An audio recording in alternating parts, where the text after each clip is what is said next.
नमस्कार, मी डी.टी. आंबेगावे, मुख्य संपादक सत्य पोलीस टाइम्स। सामान्य जनतेचा आवाज बुलंद करण्यासाठी सत्य पोलीस टाइम्स या चॅनेलला आत्ताच सबस्क्राइब करा। मी तुम्हाला एक गोष्ट सांगू का, रस्ते बनवणे आहे ना, रस्ते बनवणे हा साधारणपणे धंदा आहे, बरोबर। धंदा कशा अर्थाने बोलतोय मी की टेंडर काढायची, रस्ते बांधायचे, ते खराब झालेच पाहिजेत। याच्यामध्ये सगळं सगळा जो नेक्सस आहे ना, तो सगळा तसाच येतो की याच्यामध्ये ते खराब झाले पाहिजेत। खराब झाले की लगेच ते खड्डे बुजवायचं टेंडर निघतं आपल्याकडे। म्हणजे आपल्याकडे तो जो कोणी कॉन्ट्रॅक्टर असेल त्याला कुठच्याही प्रकारचं पनिशमेंट होत नाही, खड्डे बुजवायचं कॉन्ट्रॅक्ट निघतं, त्याच्यात करप्शन होतं, पुन्हा नवीन रस्ते बांधण्यासाठी परत नवीन टेंडर होतं। हे ज्या प्रकारचं जे चालू आहे, गेली अनेक वर्ष सुरू आहे ना, या सगळ्या गोष्टींना लोक त्रासलेले आहेत। त्या खड्ड्यातनं जात आहेत, त्याच्यामध्ये अनेक लोक मृत्युमुखी पडत आहेत, परंतु जे करतायत त्यांनाच वारंवार निवडून दिलं जात आहे। आता त्यांना जर समजा पटत असेल की बाबा हे घ्या, किती काही खड्ड्यात घाला नाही तर कशातही घाला, हे आपल्याला मतदान करणारच आहेत, हा जर विश्वास असेल, तुम्हाला आयुष्यात चांगले रस्ते मिळू शकत नाहीत। करणाऱ्याच लोकांना जर समजा तुम्ही वारंवार निवडून देणार, कसे रस्ते तुम्हाला चांगले मिळणार? त्यांना असं वाटतंय आम्ही जे करतोय ते बरोबर करतोय।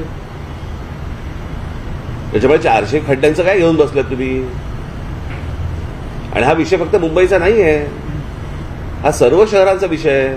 तुमच्या सगळ्या गोष्टीवर त्यांचं काय म्हणणं आलं सीएमचं, आणि दुसरं त्यालाच लागू तुमचं सगळ्यात मूळ मुद्दा पण असं येतो की मुंबई शहरावर सगळ्यात जास्त लोड येणं। मुंबई शहरावरती नुसता लोड नाही येतोय, तो ठाण्यावरती येतोय, तो पुण्यावरती येतोय, तुम्ही महाराष्ट्रातल्या सर्व शहरांवरती येतोय तो। हा एकट्या मुंबईवरती येत नाहीये। याचं कारण ज्या प्रकारे लोकप्रतिनिधींनी ज्या प्रकारे जागृत राहायला पाहिजे त्या प्रकारे ते होत नाही। प्रत्येक जण ते कसं आहे, पूर्वीच्या काळी एक ते वाक्य होतं ना, इंच इंच लढू, तसं आता लोकप्रतिनिधींचं एक वाक्य झालेलं आहे, इंच इंच विकू। त्या सगळ्या इंच इंच विकण्यामध्येच यांचा डेव्हलपमेंटला कोणाचाच विरोध नाहीये, पण त्याला कुठच्याही आकार उकार नसताना केलेली डेव्हलपमेंट ही तुमच्या अंगाशीच येणार।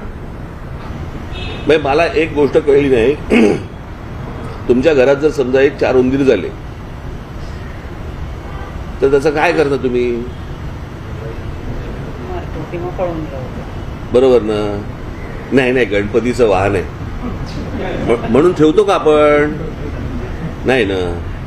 मग असे कोण जैन लोक आहेत की जे कबुतरावरती बसून फिरायला जातात? काय त्या कबुतरांचं? बरं, फक्त कबूतर मेली नाही पाहिजेत, माणसं मेली चालतात। एवढी आज रेल्वे खाली माणसं जात आहेत, इतर सगळी काय आपण त्याला खड्ड्यांमध्ये माणसं जात आहेत।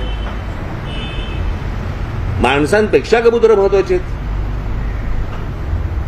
पण मला माहिती होतं की तो पॉलिटिकल सगळा विषय आहे, राजकीय विषय, आणि त्या राजकीय विषय तशाच प्रकारे तो लावायचा होता की जेणेकरून, आणि त्याच्यात त्यांना लक्षात आलं की ह्यांच्याकडनं काही रिस्पॉन्स मिळत नाहीये, कारण आम्हाला माहिती आहे की कुठे रिस्पॉन्स द्यायचा एवढं तर आम्हाला कळतं की नाही।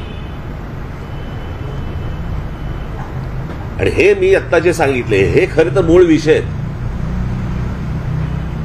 ज्या मूळ विषयांकडे आपण सगळे दुर्लक्ष करतो आणि नको त्या गोष्टींमध्ये आपण भरकटत जातो। सामान्य जनतेचा बुलंद आवाज, सत्य पोलीस टाइम्स।